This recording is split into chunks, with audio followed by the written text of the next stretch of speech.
हाय, मैं हूँ अमृता। मूवी की शुरुआत में हम ऑल और मैकी नाम के दो आदमियों को देखते हैं जो अपना ट्रक लेके एक पहाड़ी इलाके में आए थे, लेकिन उनकी कार बंद पड़ती है। फिर टायर को रिपेयर करने के बाद वहाँ से निकल ही रहे होते हैं कि तभी इनकी नजर रोडा नाम की एक लड़की पे जाती है। रोडा इनसे पूछती है क्या यहाँ पे ब्लास्टिंग या ड्रिलिंग का काम चल रहा है, जिस पर मैकी और ऑल उसे कहते हैं कि ऐसा कुछ भी नहीं है। पर वो लड़की उन्हें कहती है मुझे यहाँ पे एक अजीब सी वाइब्रेशन सुनाई दे रही है।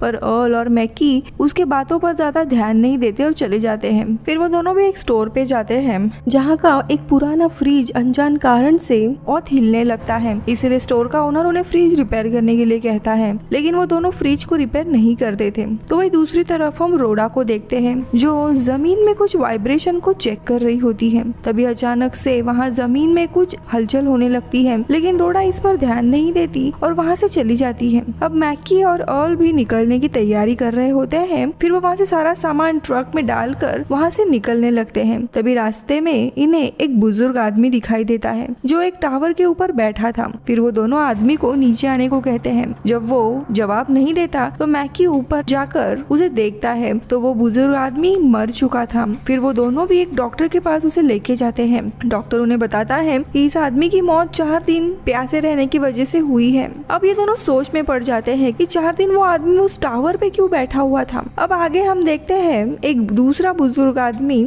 जो अपनी जानवरों को चारा दे रहा था। तभी हम देखते हैं कि कोई एक अनजान चीज उस बुजुर्ग आदमी को जमीन के अंदर खींच लेती है और देखते ही देखते वो मारा जाता है। कुछ ही देर के बाद जब ऑल और मैकी यहाँ से गुजरते हैं तो वो सभी भेड़ बकरियों को मरा हुआ देखकर हैरान होते हैं। फिर वो उस बुजुर्ग आदमी को ढूंढने की कोशिश करते हैं। तभी उनकी नजर उसकी टोपी पर पड़ती है। जैसे ही मैकी उस टोपी को उठाता है तो उसके नीचे उस आदमी का कटा हुआ सर पड़ा था। दोनों भी ये देख डर के भागने लगते हैं। फिर ये रास्ते में आगे जाने पर दो कंस्ट्रक्शन वर्कर को देखते हैं। अब ऑल उन दोनों को चेतावनी देता है कि यहाँ पे एक साइको किलर घूम रहा है जो लोगों का सर काट रहा है। पर वो वर्कर उसकी बात को इग्नोर करते हैं और अपना काम करने लगते हैं। तभी अचानक से इनकी मशीन जमीन में फंस जाती है और वहाँ से खून निकलने लगता है और तभी कोई चीज वर्कर को अपनी तरफ खींचने लगती है। तो दूसरा वर्कर उसे बचाने के लिए जाता है, लेकिन वो चीज उन दोनों भी वर्कर को अपने पास खींच के मार देती है। तो वही दूसरी तरफ मैकी पुलिस को फोन करने की कोशिश करता है, लेकिन फोन भी खराब था।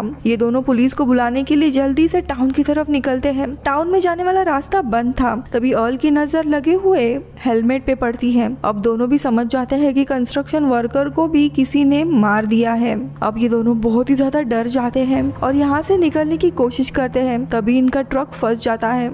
बहुत कोशिश करने के बाद ये ट्रक को निकाल लेते हैं और वापस स्टोर पर चले जाते हैं। तभी एक आदमी अचानक से इनकी ट्रक के नीचे देखता है। उसे सांप जैसा दिखाई देने वाला एक अजीब सा क्रीचर दिखाई देता है और इसी वजह से इनका ट्रक फंसा हुआ था। सभी क्रीचर को देख के डरने लगते हैं। तो वही दूसरी तरफ हम एक बुजुर्ग कपल को देखते हैं। वो दोनों अपनी गाड़ी में बैठकर बातें कर रहे थे और अचानक से इनका इन्वर्टर बंद हो जाता है। जब वो आदमी देखने जाता है तो उसे पता चलता है कि इन्वर्टर जमीन के अंदर चला गया है। ये देखकर दोनों भी काफी हैरान होते हैं। तभी अचानक से वहाँ पे एक ब्लास्ट होता है। वो दोनों भी डर कर अपने कार की तरफ भागने लगते हैं। तभी कोई चीज उस बुजुर्ग को जमीन के अंदर खींच लेती है, लेकिन उसकी वाइफ उसे बचाने की बहुत कोशिश करती है। तभी अचानक से जमीन के अंदर से एक क्रीचर बाहर निकलता है। ये देख वो औरत अपनी जान बचाने के लिए कार के अंदर चली जाती है, लेकिन वो क्रीचर उस औरत को कार के साथ ही जमीन के अंदर खींच लेता है और मार देता है। तो वही दूसरी तरफ मैकी और ऑल यहाँ पे फंस गए थे क्योंकि उनकी कार खराब हो चुकी थी और वो मदद के लिए टाउन में भी नहीं जा सकते थे। तभी अचानक से उन्हें घोड़ों के बारे में याद आता है। अब वो घोड़े पर बैठकर कुछ वेपन्स लेकर मदद के लिए निकल जाते हैं। रास्ते में उन्हें वो बुजुर्ग कपल दिखाई देता है जिन्हें उस क्रीचर ने मार डाला था। तभी वो देखते हैं कि उनकी कार वहाँ से गायब हो गई है। उनकी नजर जमीन के अंदर दबी हुई कार पर जाती है। वो दोनों भी समझ जाते हैं कि किस तरह से उनकी मौत हुई है। काफी डरे हुए थे और वहाँ से भागना शुरू करते हैं। तभी अचानक से उनके घोड़ों को वही क्रीचर अपने तरफ नीचे खींचने लगता है और जब मैकी उस क्रीचर को शूट करने की कोशिश करता है वो दोबारा जमीन के अंदर चला जाता है। तभी अचानक से इनके नीचे से एक बहुत ही बड़ा क्रीचर बाहर आ जाता है और उस क्रीचर को देखकर दोनों की भी हवा टाइट हो जाती है और अपनी जान बचाने के लिए दोनों यहाँ वहाँ भागने लगते हैं। तभी सामने एक दीवार आ जाती है। ये दीवार को पार नहीं कर पाते, लेकिन तभी वो क्रीचर काफी स्पीड से इनकी तरफ आ रहा था। वो दीवार दीवार को टकरा कर मारा जाता है। उस क्रीचर को मरा हुआ देखकर दोनों भी बहुत खुश होते हैं। तब तक रोड़ा भी यहाँ पे आ गई थी। उस मरे हुए क्रीचर को देख वो काफी डर जाती है। फिर वो अपनी पहली वाली रीडिंग की कुछ टेस्ट दिखाती है और बताती है कि ये अकेला क्रीचर नहीं है, इसके साथ और भी क्रीचर इस एरिया में घूम रहे हैं। ये सुनकर दोनों भी वापस घबरा जाते हैं और रोड़ा के ट्रक की तरफ जाने लगते हैं। तभी रोड़ा यहाँ देखती है कि उसकी मशीन की रीडिंग अचानक से बढ़ने लगी है, यानी कि वो क्रीचर आसपास ही था। इसीलिए तीनों भी यहाँ से भागकर एक पत्थर पर चढ़ जाते हैं। क्रीचर भी वहाँ पे आता है लेकिन वो ऊपर नहीं चढ़ पाता और इनके आसपास ही घूमने लगता है। अब तीनों यहाँ पर फंस चुके थे। अब इनके पास कोई भी रास्ता नहीं था, इसीलिए ये तीनों पत्थर पर ही रात गुजारने का तय करते हैं। फिर सुबह होते ही ये तीनों एक प्लान बनाते हैं। रोड़ा को वहाँ पे कुछ रॉड्स नजर आते हैं और वो उन रॉड्स की मदद से चट्टानों पर कूदकर ट्रक की तरफ बढ़ने लगती है। तभी क्रीचर भी उनके ऊपर हमला करने की कोशिश करता है, लेकिन तीनों किसी तरह यहाँ से निकलकर भागते हैं। और अब वो तीनों दोबारा से उसी स्टोर पे जाते हैं और वहाँ से आकर सबको उस क्रीचर के बारे में बताते हैं। अब सभी ये बात समझ गए थे कि उनकी जान खतरे में है, वो क्रीचर कहीं से भी आ सकते हैं। फिर सभी लोग मिलकर यहाँ से निकलने का रास्ता ढूंढने लगते हैं। रोड़ा यहाँ पे सबको बताती है वो क्रीचर हल्की जमीन में ही घूम सकता है, इसीलिए हम लोगों को पहाड़ों के रास्ते से ही जाना होगा। अब सभी लोग मान जाते हैं। फिर हम एक लड़के को देखते हैं जो बाहर खेल रहा था। तभी अचानक से एक क्रीचर उसके ऊपर हमला कर देता है। सभी लोग उसकी आवाज सुन के बाहर भागते हैं। वो लड़का छत पे चला गया था। तभी दोबारा से वहाँ पे बहुत ही बड़ा क्रीचर आता है। अब इतने बड़े क्रीचर को देख के सब लोग डरते हैं और अपनी जान बचाने के लिए स्टोर के अंदर चले जाते हैं, लेकिन इन्हीं बीच में एक बच्ची अभी भी बाहर थी। तभी वो क्रीचर उसी की तरफ आने लगता है, लेकिन मैकी उस बच्ची को बचाने के लिए बाहर आता है। इसके बाद क्रीचर मैकी के ऊपर हमला करता है, लेकिन वो अपनी जान बचाने के लिए ट्रक के ऊपर चढ़ जाता है। तभी और रोड़ा को देखते हैं यहाँ पर एक क्रीचर और आ गया था और अपनी जान बचाने के लिए दोनों यहाँ से भागते हैं। तभी अचानक से रोड़ा का पैर किसी चीज में फंस जाता है और वो नीचे गिर जाती है। तभी वो क्रीचर उसके ऊपर हमला करने ही वाला था, लेकिन मैकी आकर रोड़ा को बचाता है। फिर वो दोनों भागकर स्टोर के अंदर चले जाते हैं। रोड़ा बहुत ही ज्यादा जख्मी हो गई थी। अब मैकी उसे बैंडेज करता है। दरअसल यहाँ पे मैकी रोड़ा को पसंद करने लगा था। अब सभी मिलकर एक पहाड़ी तक पहुंचने का प्लान बनाते हैं। तभी वही फ्रिज वापस से वाइब्रेट करने लगता है, लेकिन तभी ऑल और मैकी जल्दी से जाकर उसे बंद कर देते हैं। लेकिन इस फ्रिज की जगह से वो क्रीचर वहाँ पर आ गया था और वो उस स्टोर के ओनर को पकड़ लेता है। सभी उसको बचाने के लिए काफी कोशिश करते हैं, लेकिन क्रीचर उसे जमीन के अंदर खींच लेता है।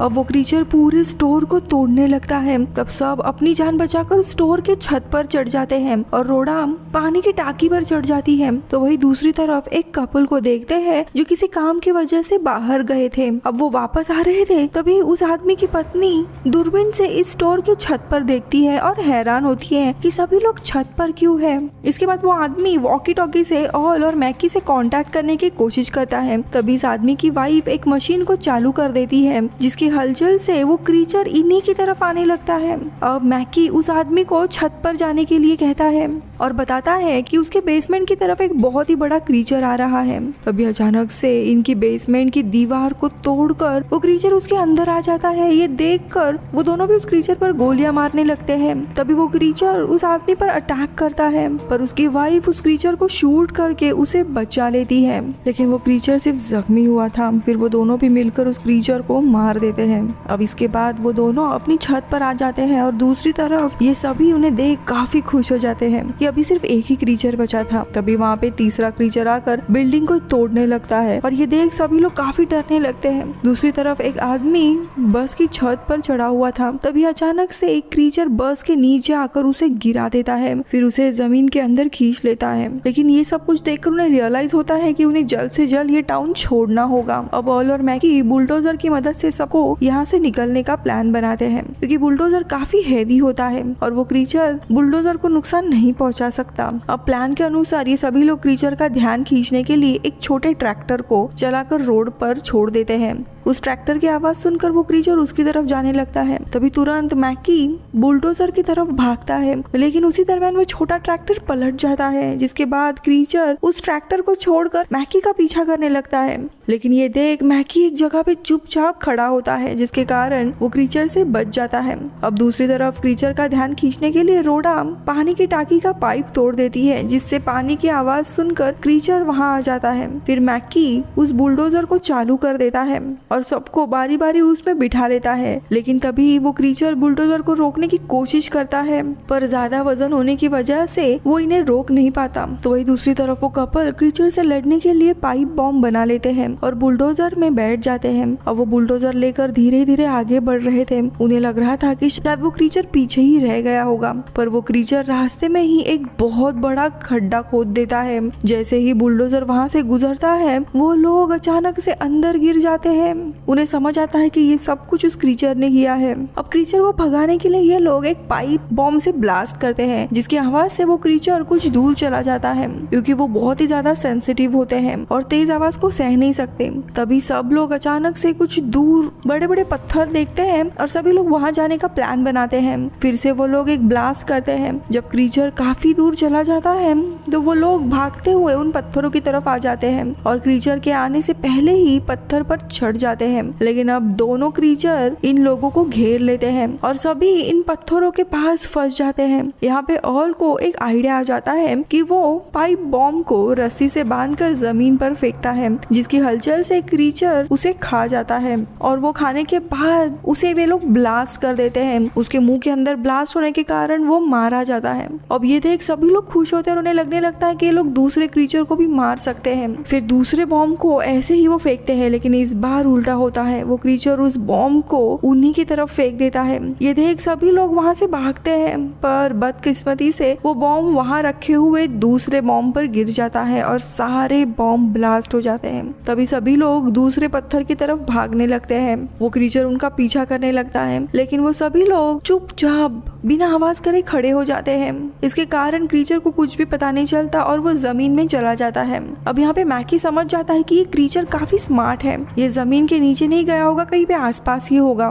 लेकिन मैकी के पास एक और बॉम्ब होता है। अब सब लोग यहाँ पे एक प्लान बनाते हैं और तीनों डेड एंड की तरफ भागने लगते हैं। तभी वो क्रीचर भी तेजी से इनका पीछा करने लगता है। फिर मैकी उस बॉम्ब को उस क्रीचर की तरफ फेंक देता है, जिसकी आवाज से वो क्रीचर और तेजी से इनकी तरफ आने लगता है। इसके बाद तीनों भी साइड में कूद जाते हैं और वो क्रीचर सीधा खाई में गिर जाता है और उसी के साथ वो मारा जाता है।